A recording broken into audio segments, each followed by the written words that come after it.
Hello students, western political thought व्याख्यान की श्रृंखला में हम जॉर्ज विल्हेल्म फ्रेडरिक हेगल पर चर्चा कर रहे हैं। हमारा आज का क्लास का जो टॉपिक है वो है कि हेगल राज्य को व्यक्ति से उच्च एवं सर्वोच्च नैतिक समुदाय के रूप में मानते हैं, या हम ये भी कह सकते हैं कि राज्य पर हेगल किस प्रकार के विचार रखते हैं। व्यक्ति और राज्य हितों में किसी भी प्रकार के विरोध को न मानते हुए हेगल राज्य को एक सर्वोच्च नैतिक संस्था मानते हैं और उसको व्यक्ति से उच्चतर भी मानते हैं। उनका ये मानना है कि समस्त नैतिकता और कानून राज्य के अंतर्गत ही होते हैं और राज्य किसी भी कानून और नैतिकता से बाधित या नियमित नहीं होता है, क्योंकि नैतिकता की जो सर्वोत्तम अभिव्यक्ति है वो राज्य में ही होती है और राज्य ही नैतिक मानदंड का संरक्षक है। इसलिए राज्य स्वतंत्र है, किसी भी प्रकार के सभी प्रतिबंधों से पूर्णतया मुक्त है। वो अपने आप एक रेगुलेटरी या नियामक बॉडी है, क्योंकि वह अपने आप के अंदर नागरिकों की सामाजिक नैतिकता भी उसके अंदर है, वह उनका प्रतिनिधित्व भी कर रहा है, वह नागरिकों के लिए नैतिक मानदंड स्थापित करता है, इसलिए और उनसे सदाचार के आदर्शों का पालन करवाता है। तो कुल मिलाकर के हम ये देखते हैं कि राज्य को नैतिक बंधनों से पूर्ण मुक्त मानने में हेगल मैकियावेली से भी बहुत आगे बढ़ जाता है, जहाँ वह राज्य को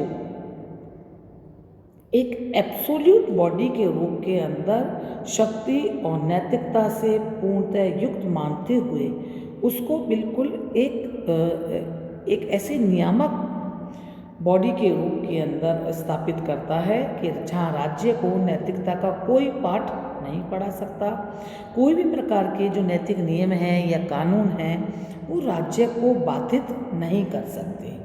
इसलिए राज्य नागरिकों के लिए सभी प्रकार के नैतिक नियम, रीति रिवाज,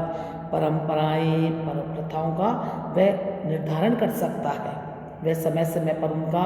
स्पष्टीकरण भी कर सकता है, लेकिन राज्य अपने आप के अंदर किसी भी प्रकार के नैतिक बंधनों से पूर्णतया मुक्त है। दूसरी बात, राज्य के अपने विचारों में हेगल बता रहे हैं कि राज्य जो है वो आध्यात्मिक जगत और भौतिक जगत दोनों का केंद्र बिंदु है।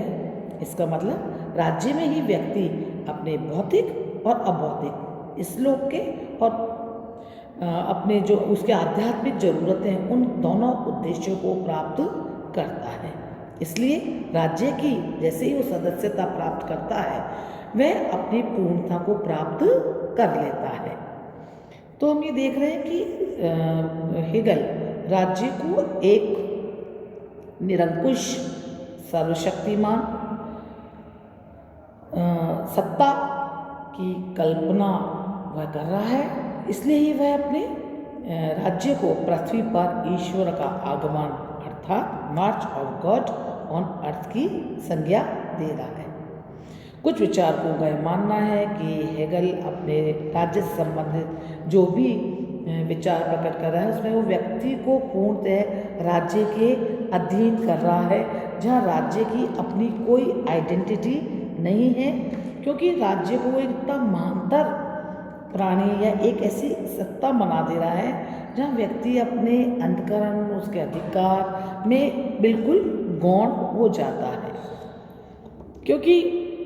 हेगल का ये मानना है कि राज्य व्यक्ति पर कोई बाहर से थोपी हुई संस्था नहीं है, यह व्यक्ति की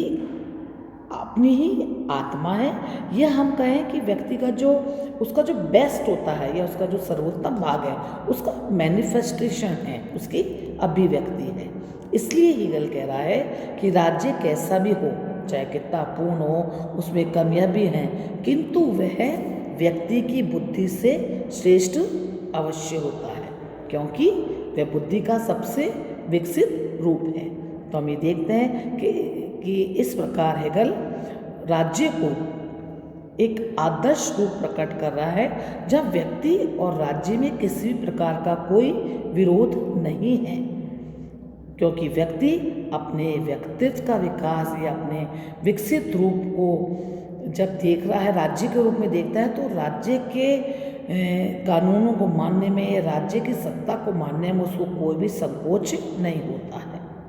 और राज्य को सर्वोच्च नैतिकता का